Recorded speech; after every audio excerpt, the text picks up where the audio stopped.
Hello and welcome everybody to the latest edition of Midweek Matters. Where would you rather be than listening to me and Charlie talk about round 8, which is around the corner. Anzac Day round as well. Oh, no, I can't wait for Anzac Day. Yeah, we will talk about that a bit later on because I'd love to get some stories from you of what it's like playing that game. Yeah, I'd be happy to share them with you, Charlie. First off, how are you, mate? I'm very good, mate. I've spent the weekend in Canberra, so I've had kind of like a nice few days up there.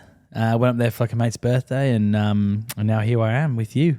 I haven't seen as much of you the last few days, so it's nice to see your face. Yeah, it's been strange, hasn't it? We certainly we took Craig David 7 days to a whole new level. It's kind of like mine and yours relationship. Yeah, I know. So it was weird. Hang on, whoa! I just realised where the lyrics to that song. We just see each other for 7 days. Jesus, where is my head today? Well, before we came on, you complained about you're a bit tired, aren't you? The big fella's had a big week. I've just been quite busy. Yeah. But I'm excited to talk about round 8. I am. You know what the big news is, though? Which is he's actually one of my favourite players to watch in the NRL with his crazy passes and his dynamic skills. Sammy Walker has been dropped by the Roosters. Joe Manu will play 5'8", partnering up with Luke Keary in the halves. It's a big call by the Roosters. Do you think it's a call that needed to be made? Yeah, look, I think looking at how the Roosters have played this season, it was apparent in the game against the Storm that they were going to send a lot of traffic at Keary and at Walker. So when you've got two defensive spots at 3 in, it can make life difficult for that team defensively, and especially for the people around them. You only need one dint in the line, and then it's difficult to recover from a defensive point of view from a set of 6. Also, Also, looking at how they are attacking against the Sharks, they couldn't get the ball to Manu or Swalihi. In the centres, they were really struggling to create for those two. I feel for Sam Walker. Like, young Ilias went through a not too dissimilar thing last year. Like, Sam Walker's only 20. He's so young, and he's amassed over 50 games of NRL. Yeah. So, look, it's harsh, but that's professional sport. And there's no room for sentiment. And like Coach Robinson has got, he had some big decisions to make there. He needs Marnie more involved, and also he needs to shore up the Roosters defensively. So now the Dragons play them, and they're looking at that defensive line, and instead of having options or genuine spot players on both sides, now it's like one. So they're going to have to. Where previously, so the Sharks and the Melbourne Storm played against them, they didn't have to sacrifice or their game plan or change their game plan around which side of the field they were on. They could go either Walker or Keary. Now, I wouldn't be surprised to see Keary do the majority of the kicking to the side that he's not on. So then the Dragons will have to travel all the way across to get to Keary, which then it becomes like a bit of a waste of time. Yeah, it's not worth that, where if Walker and Keary are there, they could just stay at whichever half they land on to begin with. So it's unfortunate for Sam Walker, but no doubt he will be back. He's a star of our game and a future star.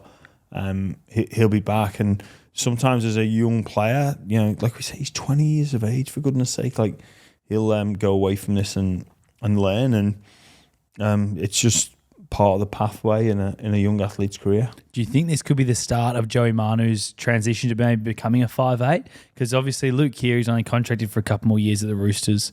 I imagine Joey Manu's going to be someone that's around there. Maybe in 4 or 5 years' time, their halves could be Sam Walker and Joey Manu. Yeah, definitely. It's got the potential. I think Joey Manu needs his hands on the ball a little bit more, and probably at first receiver as well.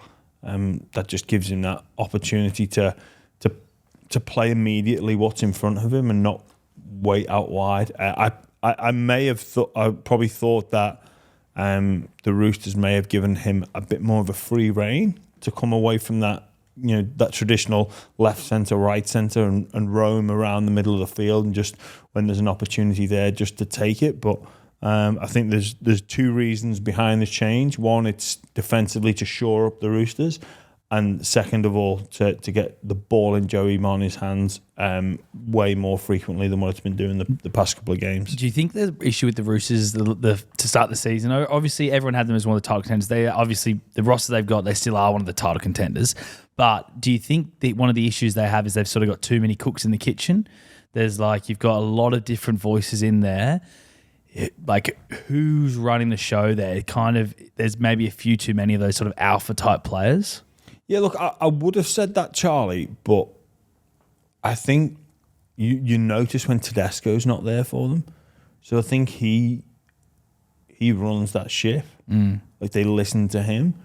I think perhaps when he leaves the field, then it goes into a bit like who's taking control, and then it's 6 of one and half a dozen of the other. No doubt that they've got some of the game's biggest stars, and it can be quite difficult to fit everybody in. But we've seen from the Roosters for the past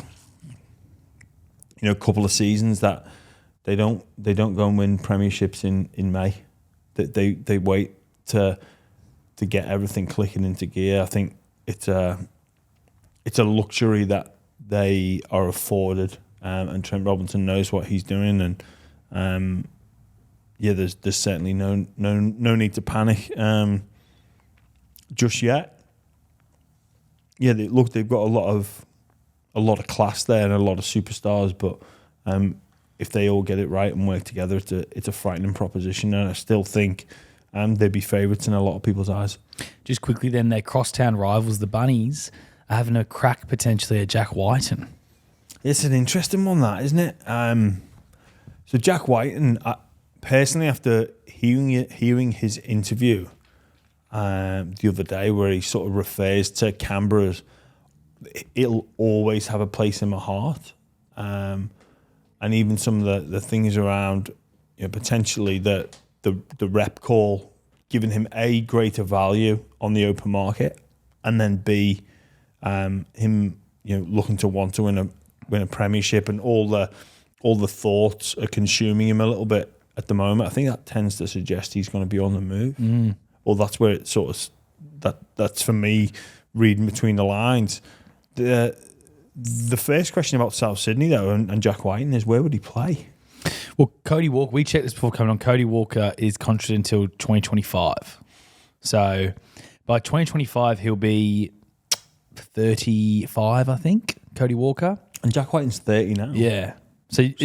But when's Jack Wighton able to sign? He's signing for 2025, isn't he? No, he'll be signing for 2024. He's signed for next season. I believe so. Okay, yeah, right. So if he's signed for next season, maybe they give him 1 year in the centres, and then maybe they move him to the halves. But if he's able to get $1 million, it's a very expensive centre. Oh mate, he'd be the highest paid centre in the game by some margin as well. I even thought well, could you play him lock? But then you've got Cam Murray. Yeah, as it stands, there really is only the centre that he could play in, which would seem odd. And they've got Tass, who's doing a great job. Campbell Graham, who himself is up for Origin selection. So I don't know. You think maybe pure speculation, if they were going after Jack Wighton, do they then consider maybe moving Cody Walker on or something like that? Fine, because a lot of teams will be lining up to get Cody Walker for those last couple of years. The amount of try assists and tries he gets, he's one of the best attacking players in the game. Yeah, he is, but I'd be hard to imagine him playing for anyone else. He was a late bloomer, so that's on his side, but and he seems very well liked down there at South Sydney as well. So yeah, it's a strange one. It caught me off guard when I read today that. You never know. You never know these things. The Dolphins are in the mix for him as well. There's going to be heaps of teams. It could just be him trying to drive his price up a little bit. Hey, this is a team that's a true contender. That's why I want to go there, because I could win a premiership. maybe that gets him. It all could be just a part of the games. That's what it could be. So yeah, most definitely, Charlie. So I guess we'll see. But yeah, like I said before, reading between the lines, it's certainly, from what I can piece together, it looks as if Jack Wighton will be on the move. One man who may not be on the move, Craig Bellamy. The reports coming out yesterday morning, that he might be going around again. He might need another year after this year. Coach Bellamy. Well, he's earned that right to have this headline every year for the past couple of seasons, where he can wait and play the game and decide he wants to restart the tackle count and go again next year. I don't see why not. I hope he does go again. Like if he's still able to, he's still one of the best coaches in the game. Clearly, Wayne Bennett is a lot older than him. He's still going around. Like Craig Bellamy, as long as he stays around the NRL, the longer the better. Really. Yeah. Yep.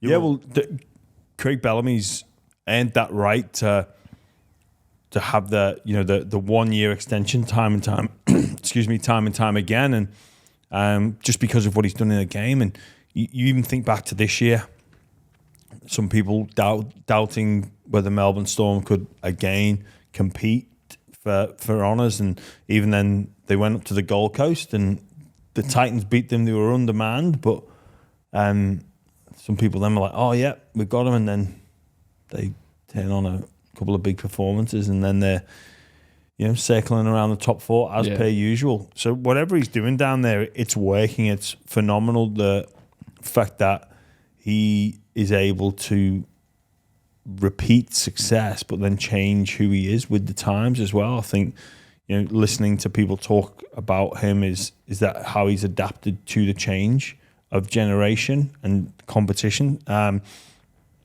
Just interested to see the domino effect of him going either this year or next year. So it will have an effect both ways. So looking at the coaching positions that may be available now, and whether or not a coach may go, oh no, I'm going to wait because I want to get Bellamy's next year. Yeah. Or if he gets one this year, then the effect that if he goes this year and they bring in, I don't know, a Riles or a Slater or whoever, the knock-on effect that has. Yeah, and the thing about that's what they're talking about. This is what it could mean is that Jason Riles, the Dragons might miss out on him if he goes for that, because it also works out better for Jason Riles, because then he can finish his Roosters contract. Yeah, he doesn't create any drama there by leaving the club early. He finishes that, and then he seamlessly moves into the Storm job, because it looks like Billy Slater, by all accounts, might not be the person who wants to take it on. He's got a lot going on with Origin and with his TV commitments, with his horse racing stuff. He might not be interested in that Storm job. Yeah, well, I guess if there's one thing you can see from Melbourne Storm and Bellamy, you're following his footsteps. You better be ready to go all in. But it's a better job though, isn't it? The Storm job and the Dragons job. Jason Riles is looking at that. You'd much rather go to the Melbourne Storm.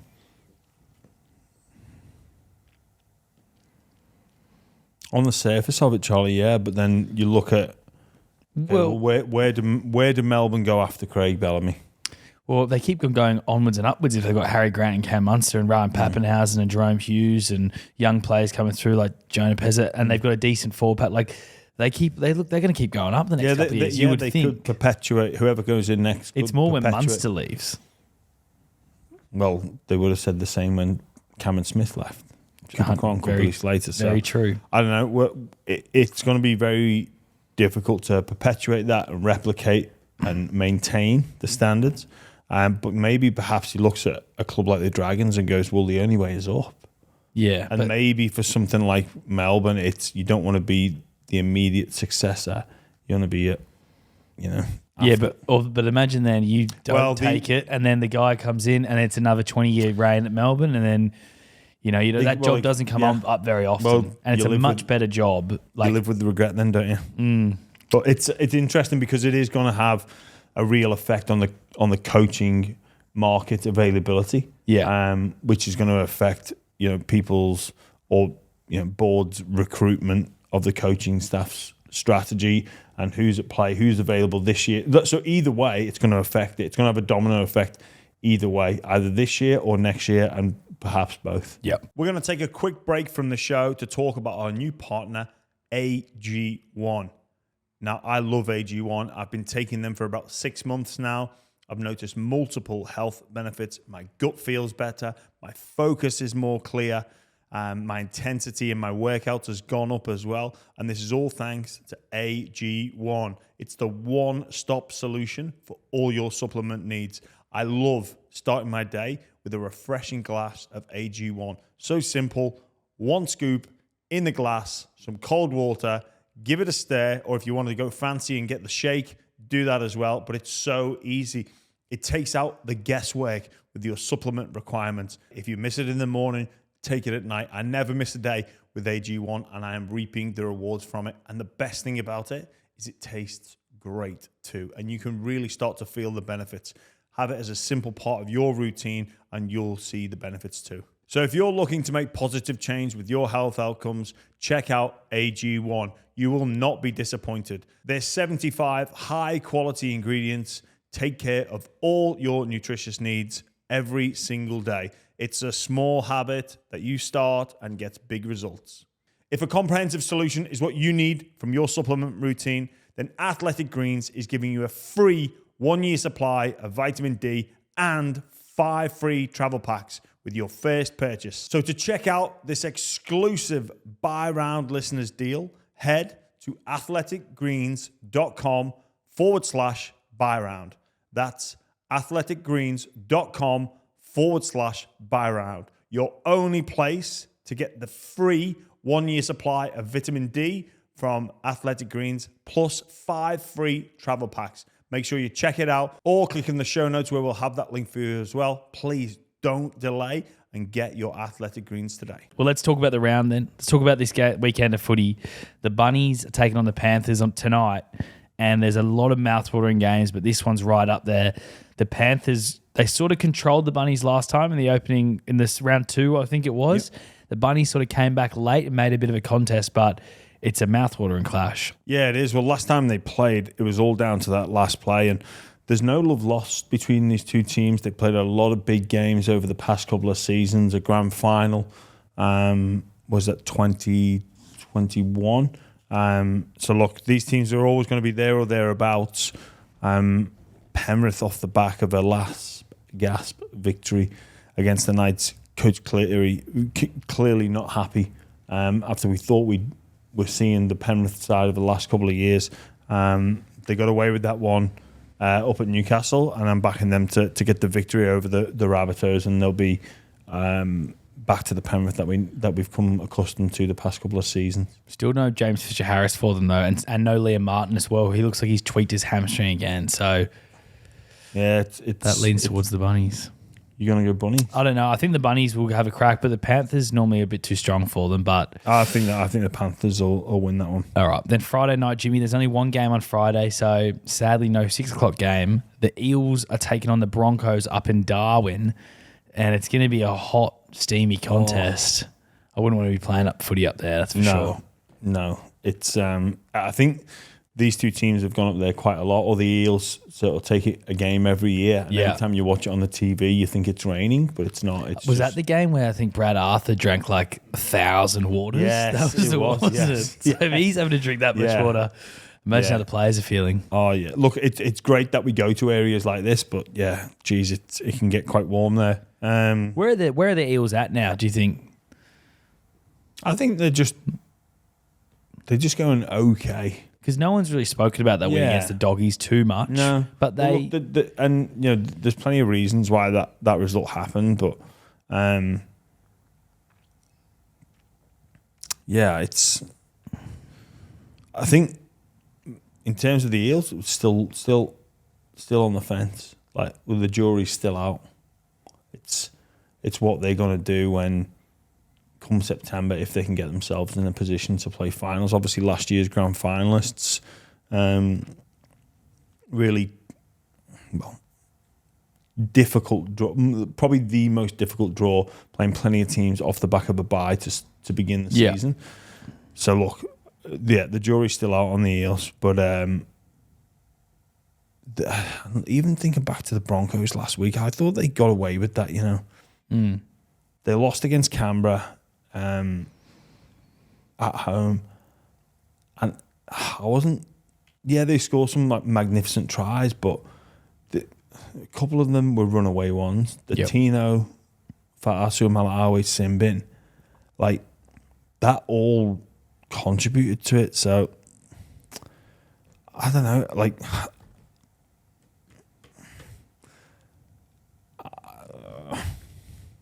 Yeah, I've not been overly impressed with the Broncos the past couple of weeks. Yeah, but I'm gonna. You think they're going to win? I think they're going to beat the Eels. Yeah, I think it's a great opportunity for Parramatta to say, hey, they struggled at the start of the year. They lost a lot of those games, but this is a great opportunity to have a team like the Broncos who's rising and just say, hey, we're still here. We're gonna beat some teams this year. We're gonna be there when it matters this year. Yeah, this is an opportunity for them. Yeah, that will be what they'll be talking about internally, but I think the Broncos will just have enough pace and enough class. Yep, fair enough. And then we got to Saturday. We're no 3 o'clock Saturday game as well because of the 2 clashes on Tuesday, Anzac Day. But the Doggies are taking on the Sharks. The Bulldogs are just depleted. Yeah. Depleted. And the Cronulla Sharks team is pretty much full strength. Yeah, it's going to be a tough old ask for the Bulldogs. But we've seen some upsets this year. Yep. We have seen some upsets. Look, I'm not going to back against the Bulldogs. I think there's signs there, and they're not that far away from getting it right. You think they're going to go beat Cronulla? Why not? Well, why not? Because they're missing Kikau. They've lost now Kiraz as well to add to that long list of injuries they've already got. Thompson's out. They're basically pulling people from New South Wales Cup just to fill the team. Cameron Serrato, the worst injury crisis that he's ever seen. They should get you to give the team talk before they go out. Yeah, well, maybe I'll give Cronulla's team talk. And I'll just say, come on, boys. Fucking rip in. Fair enough. But you think the Dogs will win that? Yes, I do. Okay, wow. Saturday night then. This game is exciting for one reason in particular. Kalen Ponga's back. Against his old club as well. Against his old club. You can forget that, can't you? Yeah, you do forget that. They had him and Kikau at one point. They let them both go.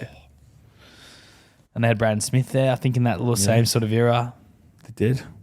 This was like Ponga was, I think it was when Thurston was still hanging around Ponga, and Ponga was trying to get that team. But anyway, Ponga's back for the Knights. Yes, massive inclusion. Massive inclusion for the Knights. They've been tough to play against. They were energetic last week against the Panthers, but just adding this little bit of class. And look, we know all eyes will be on him and how he responds and that first collision. But he's obviously gone away, done some work on himself. I'm delighted he's back. Delighted, but he knows the spotlight's going to be on him. And this is a tough one to call, man. Like, Cowboys are favourites, but they've been. I don't like the Cowboys. They dominated possession and tackles in the opposition 20 last week against the Warriors. They just couldn't get it done. I don't know what changes. And the way the Knights have been applying themselves, I want to go the Knights. Go the Knights. Yeah. Wow. Who are you going? I actually think the Knights are going to win as well. But I think if the Cowboys lose, you just pretty much put a line through them for this year. It's a big early call, that, Charlie. But I mean, what's going to change? What's going to change from now until then? Like they'll be 2 wins and 6 defeats. Yeah. They haven't had the bye yet, so it'll be 2 and 6. There's just too many teams that are better than that. Yeah, that's fair. Like, I can't see them turning things around if they lose against the Knights at home. Yeah, Todd Payton won't be calling you on his birthday anymore, will he? Nah. That makes me sad, actually. I'll go the Cowboys. Cowboys to win by 13 plus. Then Sunday, we're actually going to go into this game. Dolphins and the Titans, we're going to Suncorp. It should be fun. Just this day trip, though, isn't it? Just a day trip there and back in the day, which it is a shame, but yeah, probably not a bad idea because we're up there pretty soon for Magic Round. Magic Round, yep. Yeah, this is the first game that the Dolphins will start as favourites. All year? Whoa, wow. Like, finally. I think the Titans might win, though. I think I would have had the Titans. Yeah. Have you got? Is this your same game multi? Is it? No. No. But I like the Titans, and we're going the same as each other. Yeah, that's a bad sign, isn't it? It is. Because probably you don't want to be back in the same as me, because then you're probably onto a loser. Well, your famous words is you never back. Don't bet on the Titans or the Warriors. That was your rule that you broke. Yeah. It came to fruition Twice. Yeah. So now I'm going to back I think the Titans will win in this derby of sorts. Dolphins are a funny one. They've kind of seemed to, they've lost a little bit of the momentum. The Rabbitohs game, that scoreline, it doesn't actually have a true reflection of how close the game was. Bunnies just started scoring try after try at the end. But, yeah, I don't know.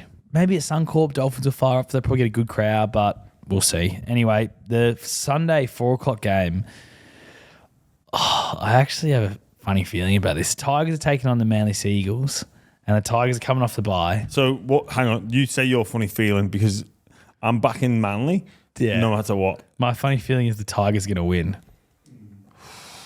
And they're very well rested, and they've got to win a game eventually. Eventually they have to win a game. Dewey's out, massive loss. Massive loss. Not much more I can say about that other than massive loss. But in comes Brandon Wakeham and Brooksy. Maybe they can just get a little bit of magic starting to form. Yeah. Johnny Bateman, he's going to be so fired up wanting to get this team a win. And Manly, they just love the banana peel games where they are meant to win. Everyone sort of thinks it's going to win, and then they lose. No, not this time. No, not with me? No, sorry. Well, I think they got to get a win eventually. So. Oh, no, well, I think you're right, but I just don't think it'll be against Manly. All right. Well, then Anzac Day.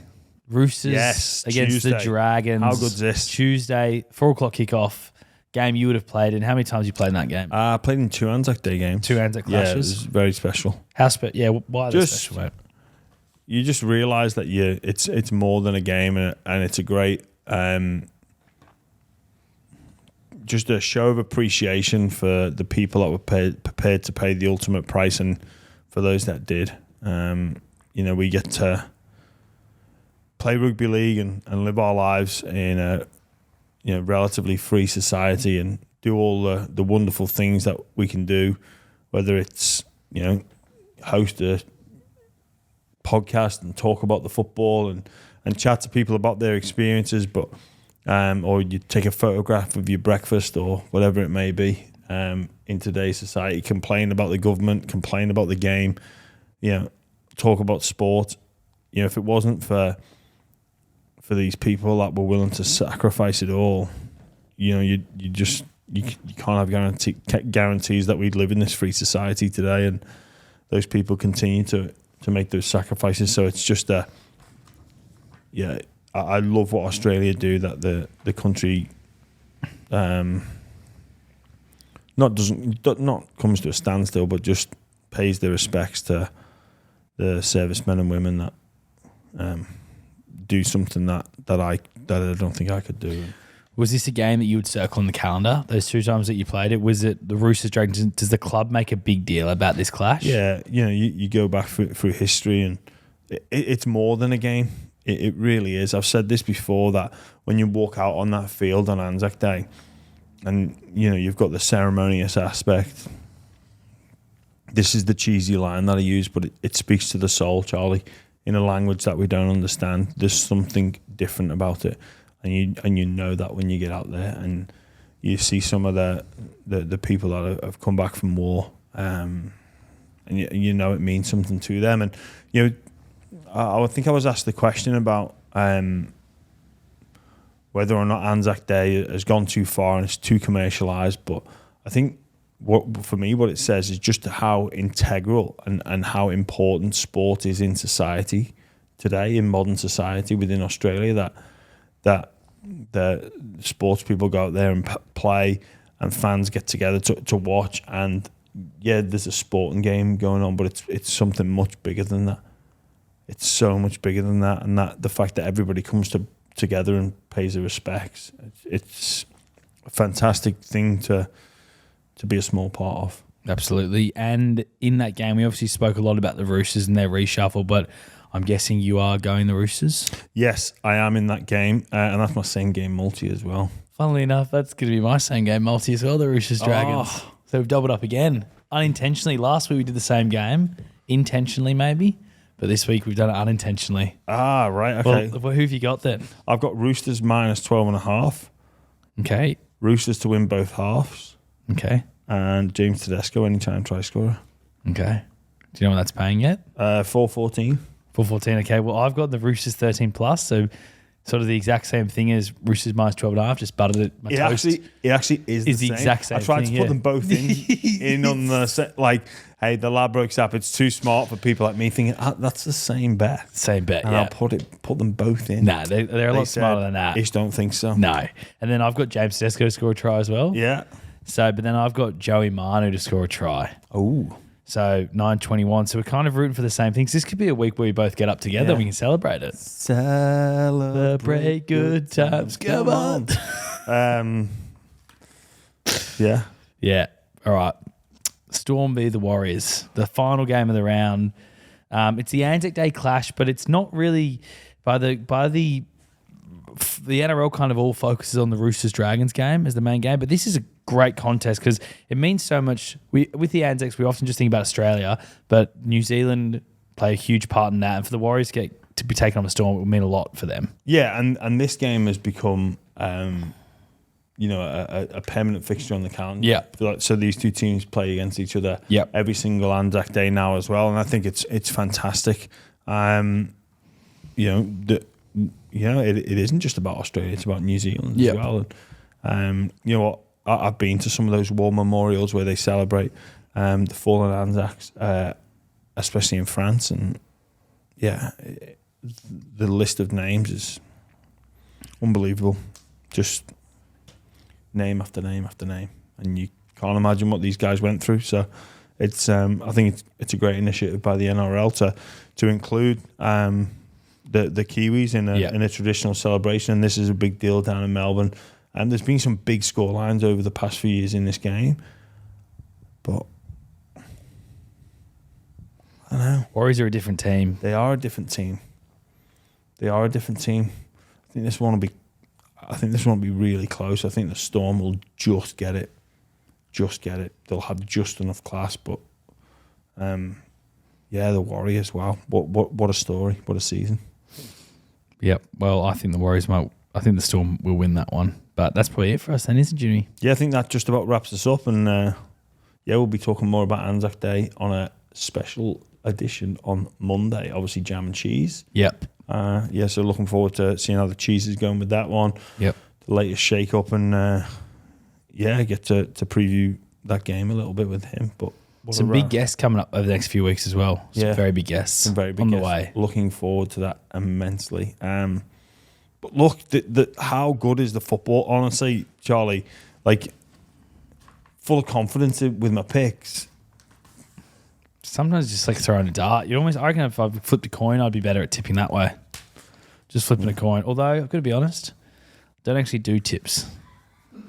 Like, I don't do the tips anymore because round one I forgot to put my tips in, and at that point you've lost. You don't want to but you do. Hopefully, you do some research for these tips. Yeah, well, these tips, it's sort of. I mean, I do the research as such, but people don't really care about my tips, and I don't really tip every game as well. They're more for your tips, and I should just go against you for everything. I reckon. I think we should. Change the format up. Yeah. All right, sounds good. Thanks for listening, everybody. As usual, like, subscribe, leave us a comment or a message, and we'll see you next week.